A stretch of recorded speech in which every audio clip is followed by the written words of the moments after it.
আমাৰ ভাৰত, সপোনৰ ভাৰত, বিকশিত ভাৰত।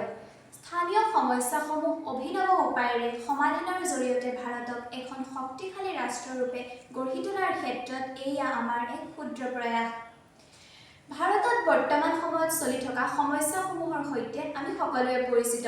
এই সমস্যাসমূহৰ ভিতৰত এটা উল্লেখযোগ্য সমস্যা হৈছে আমাৰ পৰিৱেশ প্ৰদূষণ। এই পৰিৱেশৰে এবিধ উপাদান হৈছে মাটি। এই মাটিৰ ওপৰত উৎপাদিত হোৱা খাদ্যবস্তু খায়ে আমি জীয়াই আছোঁ।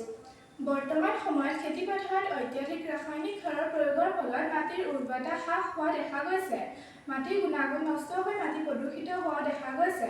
লগতে ৰাসায়নিক সাৰ ব্যৱহৃত বিভিন্ন খাদ্যবস্তু খোৱাৰ ফলত মানুহৰ স্বাস্থ্যজনিত ৰোগৰ পৰিমাণ অভাৱনীয় হাৰত বৃদ্ধি পাইছে।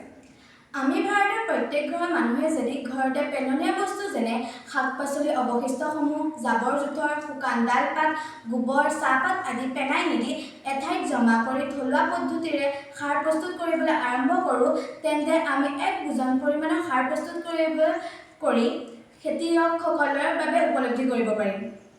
যাৰ ফলত মাটিৰ গুণাগুণ বৃদ্ধি পাব আৰু লগতে স্বাস্থ্যজনিত ৰোগৰ পৰিমাণ হ্ৰাস পাব। এনেকুৱা এটা ডিজিটেল প্লেটফৰ্মৰ ব্যৱস্থা কৰিব লাগে, যাৰ জৰিয়তে প্ৰত্যেক ঘৰ মানুহে প্ৰস্তুত কৰা সাৰ খেতিয়কসকলৰ ঘৰলৈ অতি কম মূল্যত যোগান ধৰিব পাৰে।